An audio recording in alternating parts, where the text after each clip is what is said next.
धर्म और संस्कृति से जुड़े रहने के लिए सब्सक्राइब कीजिए एस्ट्रो ज्ञान और लेटेस्ट अपडेट के लिए बेल आइकन पर क्लिक करें। जय महाकाल। भगवान शिव और माता शक्ति की कृपा से आपको परम आनंद एवं परम शक्ति की प्राप्ति हो, इसी कामना के साथ मैं आनंदाचार्य आप सभी दर्शकों का एक बार फिर से स्वागत करता हूं अपने कार्यक्रम में।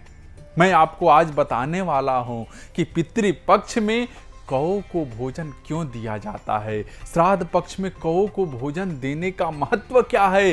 दर्शकों, कौओं को पितृपक्ष में भोजन देने का बहुत ही बड़ा महत्व है। शास्त्रों में माना गया है कि कौवे जो हैं वह पितरों का रूप है और उनको भोजन देने का मतलब होता है कि पितरों को भोजन देना। ऐसा माना जाता है कि आपके द्वारा दिया गया भोजन कौवा ग्रहण कर ले तो आपके पितृ आपसे खुश हो जाते हैं। इसके विपरीत यदि कौवा भोजन नहीं करता है तो आपके पितृ लोग आपसे रुष्ट हैं। दर्शकों, यह मानना कि पितृपक्ष में कौओं को पितरों का रूप धारण कर धरती पर उपस्थित रहते हैं, इसके पीछे एक पौराणिक कथा जुड़ी हुई है। यह कथा त्रेता युग की है, जब भगवान श्री राम माता सीता के साथ पंचवटी में एक वृक्ष के नीचे बैठे थे। भगवान श्री राम माता सीता के बालों में फूलों की वेणी लगा रहे थे। यह दृश्य इंद्रपुत्र जयंत देख नहीं पाया और ईर्ष्यावश कौवे का रूप धारण कर माता सीता के पैरों पर चोंच मार दिया। यह देखते ही श्री राम ने तिनके से ब्रह्मास्त्र चलाकर जयंत की आंख को क्षतिग्रस्त कर दिया।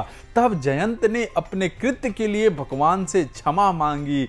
इस पर राम जी ने उन्हें यह आशीर्वाद दिया कि उन्हें अर्पित किया गया भोजन पितरों को प्राप्त होगा। तब से ही श्राद्ध पक्ष की कई परंपराओं में कौओं को श्राद्ध के भोजन का एक अंश देने की परंपरा भी चल पड़ी।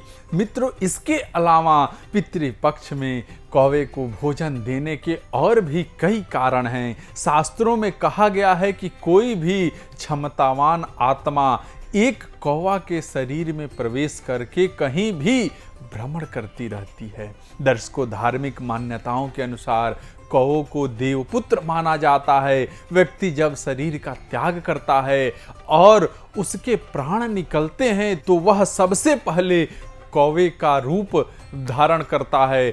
दर्शकों, इसके अलावा श्राद्ध में कौओं को भक्ति व विनम्रता से यथाशक्ति भोजन कराने की बात विष्णु पुराण में भी कही गई है। श्राद्ध पक्ष में कौओं को खाना और पीपल को पानी देकर पितरों को तृप्त किया जाता है। गरुड़ पुराण के अनुसार कौवा यम का प्रतीक है जो दिशाओं का फलित बताता है, इसलिए श्राद्ध का एक अंश इसे भी दिया जाता है। दर्शकों, ऐसा भी माना जाता है कि कौवा एकमात्र ऐसा पक्षी होता है जो पितृलोक के दूत के रूप में कार्य करता है। यह वायु के तत्व है और श्राद्ध का खाना इन्हें खिलाना पूर्वजों को श्रद्धांजलि अर्पित करने और उनकी आत्मा को प्रसन्न करने में मदद करता है। इसके अलावा कौवे को यमराज का संदेश वाहक भी कहा जाता है। ऐसा माना जाता है कि कौवे को भोजन कराने से हमारा संदेश हमारे पितरों तक पहुंच जाता है। तो दर्शकों, आज हमने आपको बताया कि पितृपक्ष में कौओं को भोजन करवाना इतना महत्व क्यों रखता है। इस पितृपक्ष आप भी कौओं को भोजन अवश्य दें, इससे आपके पितरों का आशीर्वाद आप पर बना रहेगा। आज के लिए इतना ही। आपके मन में कोई सवाल है तो हमें कमेंट बॉक्स में लिख सकते हैं या बात करना चाहते हैं तो सामने नंबर के माध्यम से बात कर सकते हैं। आप सबका बहुत बहुत धन्यवाद। जय महाकाल। धर्म और संस्कृति से जुड़े रहने के लिए सब्सक्राइब कीजिए एस्ट्रो ज्ञान और लेटेस्ट अपडेट के लिए बेल आइकन पर क्लिक करें।